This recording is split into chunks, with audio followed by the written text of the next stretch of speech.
Hello and welcome along to Badminton Unlimited. Coming up, we catch up with Japan's Yuki Fukushima and Sayaka Hirota as they reflect on a testing past 12 months. 本当長く試合をしたいというか、広田も言ったみたいに長くコートに立っていたいっていう気持ちがあったので、どうしても諦めない、最後まで諦めずに頑張ろうっていうのは最後まで2人で話し合いながらやってました。Plus, we get to know how the partnership between Mathias Christiansen and Alexandra Bøje came to be. It was quite tough at the start because we started just before the Olympic qualification, and just as we got started, Alec broke her rib.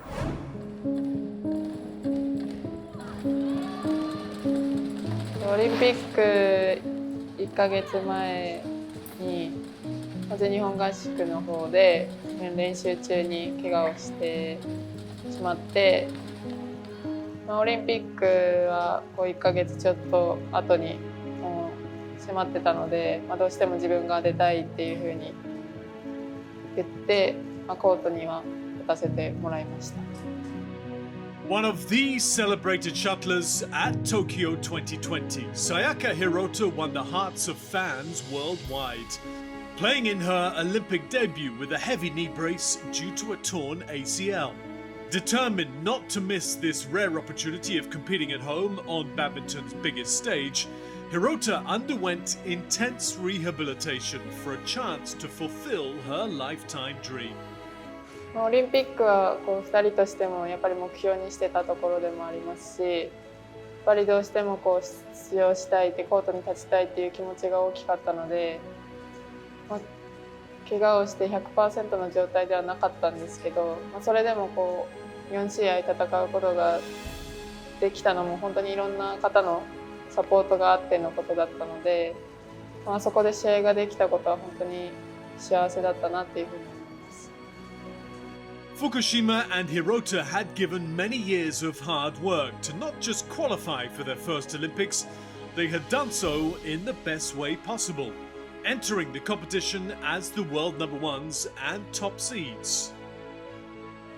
Laying aside the risk of sustaining a career-ending injury, the three-time World Championships runners-up soldiered on to make it out of a tough group.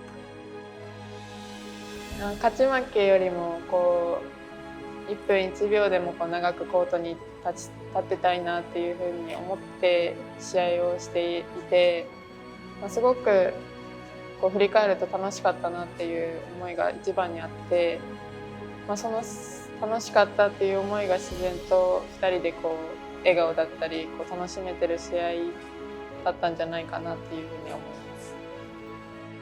The journey would come to an end in the quarterfinals, but not before the Japanese spent an average of 70 minutes per match and wowed fans with their unparalleled effort. 本当長く試合をしたいというか、広田も言ったみたいに長くコートに立っていたいっていう気持ちがあったので、どうしても諦めない、最後まで諦めずに頑張ろうっていうのは最後まで2人で話し合いながらやってました。Hirota would go under the knife after the Olympic Games, ruling herself out of action for many months. During this period, Nami Matsuyama and Chiharu Shida grasped the opportunity to close in on their seniors and threatened to wrest Japan's #1 women's pair title.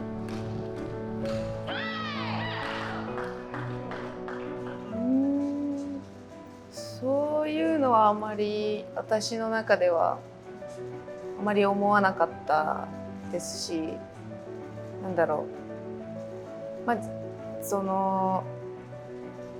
んて言ったら後輩というか、その選手たちがやっぱりどんどん強くなって頑張ってる姿を見て、自分たちもそうだったなっていうのも感じますし、それを見て、自分もまた頑張ろうっていう気持ちにもなりましたし、不安とか焦りとかは全くなくて、ただそういう目線で私は見てました。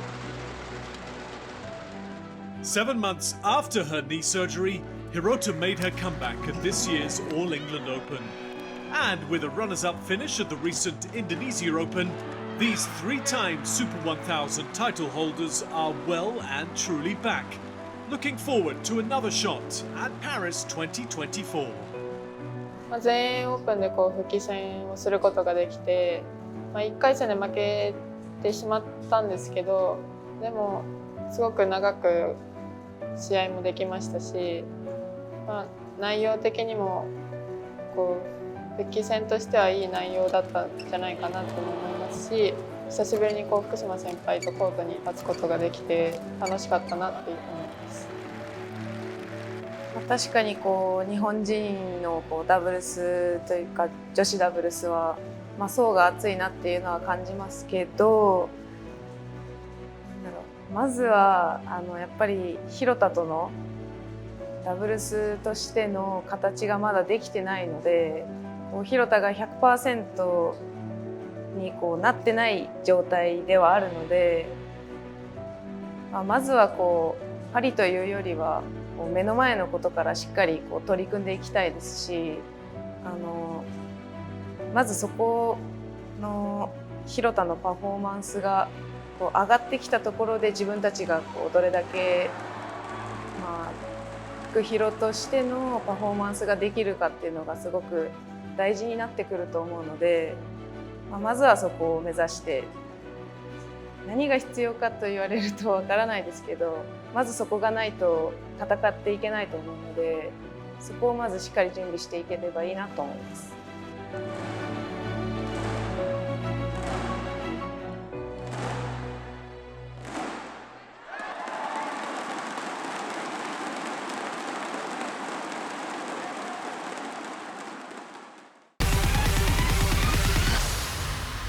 My parents played, both of them, and my big sister also played. So, yeah, I did a lot of sports when I was younger, and yeah, so I was best at badminton. So it was that.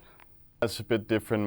My parents haven't really been playing badminton at all, but they played handball and volleyball, and yeah, but the same. I played football and handball. I played some golf as well, but yeah, stick with badminton. It was the funniest, I guess. Mathias Christensen and Alexandra Bøje's badminton journey may have begun separately, but it seems their coming together was destined. When Christiansen's former partner Christina Pedersen retired in 2019, a 19-year-old Bøje was an emerging talent. The two were paired up shortly after, with the promise of great potential. 3 years on, they are the Danish number ones. For me, I think it was when I moved to Copenhagen when I was 18. I got the opportunity to play with Joachim Fischer. Yeah, so that was just the last thing that made me move and do it, take the challenge up. At that point, I decided to go all in on it, and I moved away from my family and friends to do it. So yeah, it was quite a turning point for me. Both of us are far from Copenhagen. I come from this little island, so when I was 19 I also moved to Copenhagen, basically to study or to try to go with badminton, and then yeah, I found out that it was quite fun to practice at the center and everything, and then I decided to try to go all in.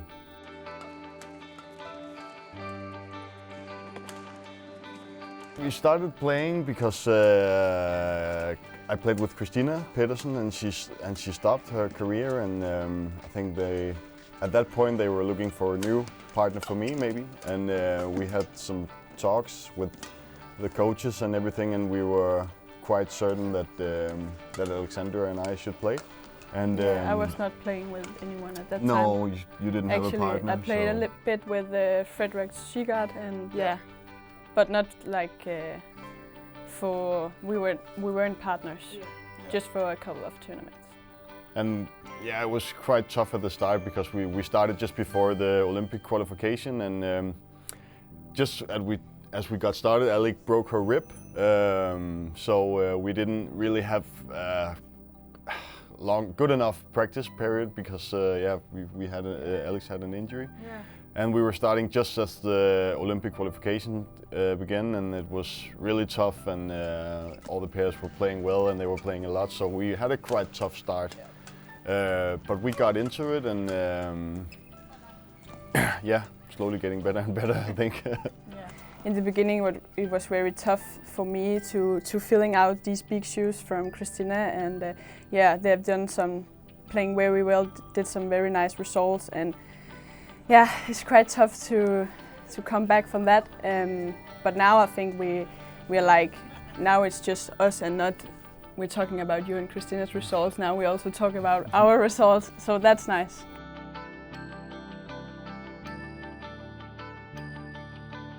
We are talking a lot of badminton because it's like we have done it all our lives, both of us, and yeah, we want to be the best in the world, both of us, and yeah, we're doing it every day and spend so much time on it. But when we are home, we are also just like being Alexandra and Mathias. Try to talk about other things as well. Yeah. Okay, I will start with the weakness. You can be like very angry sometimes just on the court, and yeah, tough to get into. But yeah, I think your biggest strength is it's tough. There is really no. There is yeah. Maybe there's many, or maybe there's absolutely nothing. I like your energy and your awareness. Thanks a lot for that. So yeah, I'll start with the strength. I mean, Alex is very like laid back and cool, and obviously very talented. And as she said, I can be quite energetic and like yeah, I really want to do well at practice and everything. So it's good to have a partner that can like ease me down a bit sometimes. Yeah. And Alex's biggest weakness. I'm not sure. She's not so aware of getting things done. Like we need to book some flight tickets. We need to get we need to get a hotel room. We need to fill out the locator form. We need to. That's all on my shoulder. Yeah. So yeah.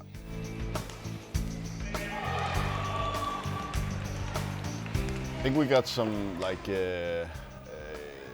We got some skills and some strengths that's good for mixed doubles that maybe wouldn't shine so much in the men's doubles and women's doubles. So that's like the playing thing. But I mean, when you play mixed doubles, you have to be very good with your partner, and you need to communicate really well. And because when two boys are playing with each other, they can be a bit tough to each other, and we can say some things that we maybe shouldn't say in a mixed double. So you have to be, you have to like, yeah. Yeah, and in the ladies doubles it's actually opposite, because I think there you are very, very nice to your partner, and you don't want to say anything that can, yeah, that can be a conflict out of. So when we are playing, we are more like a men's double. Yeah, like we're like a men's double. We're playing.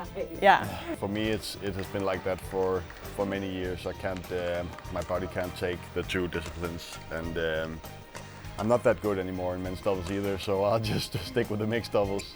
It's too tough for my body, so it's only gonna be mixed doubles. Yeah, and for me, it's I'm still young. I'm only 22, so. Yeah, maybe I will come back to ladies double one day. I don't know yet, but right now it's just I'm focusing on the mix and see how it goes.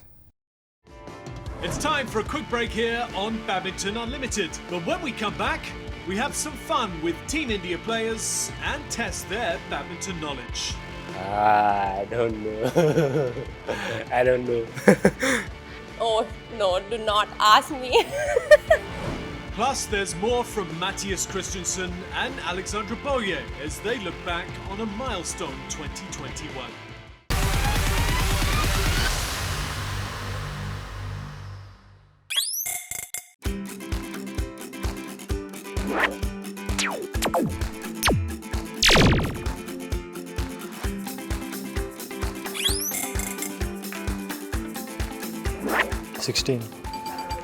16. 16? 16. Okay, that much I know.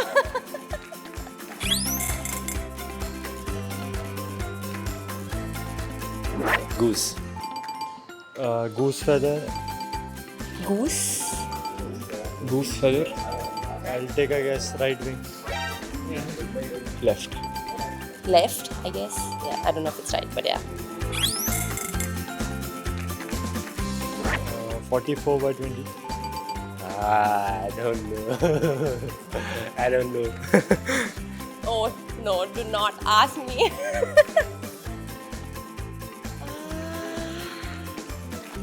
I think it's with the mat. I think it is 44 by probably 12 or 11 something. I know I will be wrong, but I cannot even guess. I don't know. I will pass it.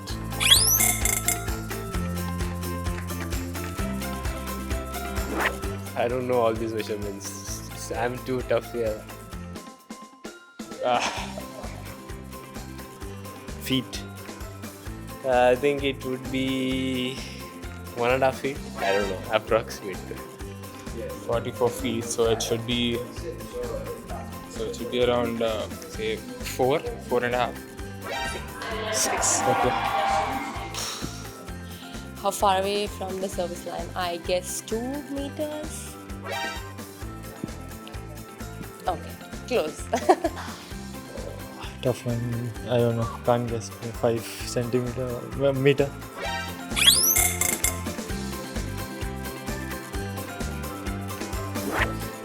Yeah, 5 feet. 5 feet 4. No? 5 feet 4. Length of the net. 20 meters. 20 feet. Yeah. Height of the net. How can it be 20 feet? The length of the net. Okay. Length of the net. Okay. Yeah, then it should be around 20 feet. You got me the answer. Length. Yeah. So, it has to be, I think, around 17, 18. Length, maybe 3.5 meters. Yeah, the length. Yeah, I think so. See, because the court is 20. Yeah, so it's a court measurement, not with the mat. I thought it's with the mat. So probably a 1.5 here, and then probably 17.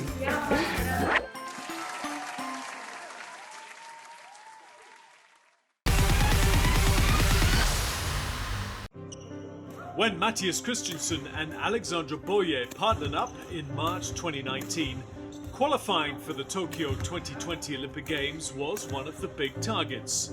Despite the setbacks, the Danish duo refused to give up on their dream and, sure enough, found themselves in Japan last year. Debuting at the Olympics was one of many career milestones achieved in what was a memorable 2021. I clearly remember going into the food court and there was like all these plastic things around. You had your own little square of eating. That was the first thing I remember, and obviously there is a lot of people, a lot of athletes at the Olympics. I was so lucky to be at the Rio as well as like a kind of a sparring partner, training partner for the other guys who were playing. So I had the experience for an Olympic already, and so it wasn't like a total surprise for me. But then again, you really want to perform well because you're there for your country and everything. So you put a lot of pressure on yourself and really want to do that major results. And yeah, you think a lot about playing well. Oh, it was very huge. Yeah, nervous as well. Yeah, we met the Japanese. And we could feel they also were quite nervous. They were on home soil, and yeah, a lot of pressure on them too. So that relieved us a bit on the court. As you said, we had a really tough group. We were playing some of the best players in the world, and we actually had a quite good lead in the beginning of the third set against the Japanese Watanabe and Higashino. I think we were leading 6-1 in the third, so we had the level to maybe take a win, but as it always is, it's the experience that wins, and they were playing well in the third, and they had some experience that we maybe don't have because we haven't been playing for so much time. So I don't know what lesson we need to learn. I just think we need to keep on building on our partnership and see if we can take those tricky ones when you have the chances. You really need to see if you can take them, but it's not easy. So hopefully next time, if we qualify again, we will stand in a better place and maybe take that difficult match.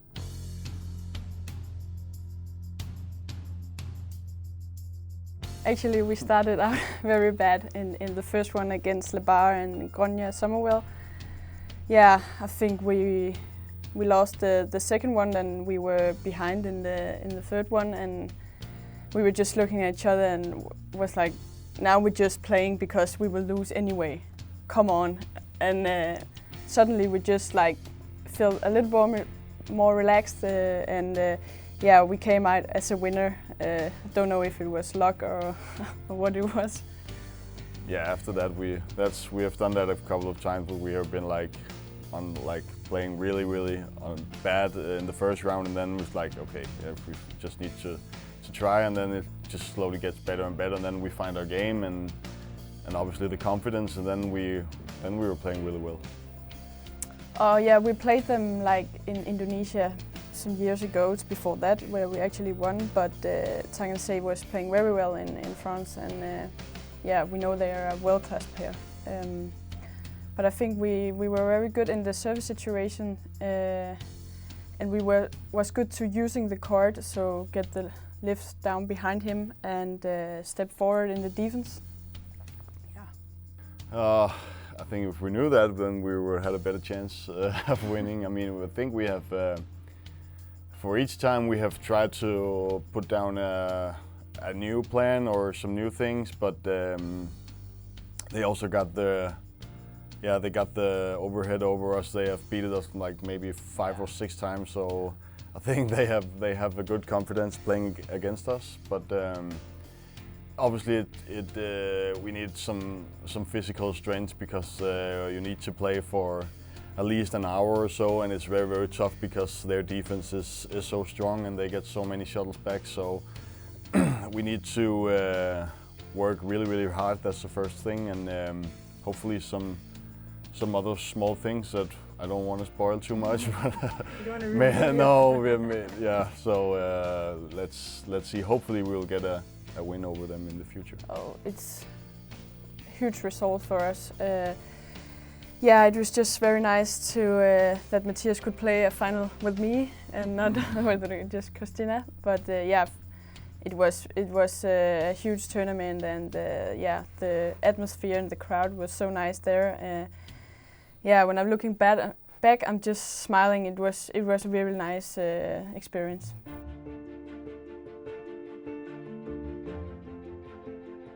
Because we were playing well in French, we were playing really well on Bali as well. Both of the Indonesian tournaments and the World Tour finals we were playing well. World Championships we also played on a high level, so I think it helped us to get in some kind of rhythm where we got a lot of matches. So as you said, don't be stop and start all the time. That we got a good run of matches. I think that helped us. We want to play some more finals or semi-finals at the biggest events. We also want to win some of the maybe 300 or 500. Yeah, we have been working very hard on the service situation as well. We know we have to be very good in that to compare with the world-class players. And yeah, we just try to get everything better defense, better attack, better, yeah, everything. Maybe once in a while we can take a win, or we can pressure some of the best pairs, but from our level now up to the maybe 4 to 5 best in the world, there's still a long way. I think there is some Chinese pairs and the Thais and Watanabe and Higashino. They are in a really high class at the moment. And then there is the rest of a number of pairs with a lot of good European pairs as well, and I think we're in that kind of group that's just off the best. So we have a lot of work to do, and we have a lot of matches to win, but we believe in ourselves, so hopefully we will be there too. That's all the time we have today, but join us again next week when we bring you the biggest stories to come out of the Petronas Malaysia Open 2022. Before we go, a gentle reminder that the first World Badminton Day is happening in about a week's time. Many fun and inclusive badminton events will take place globally, so go to corporate.bwfbadminton.com for more details. Enjoy the live badminton. We'll catch up again next week.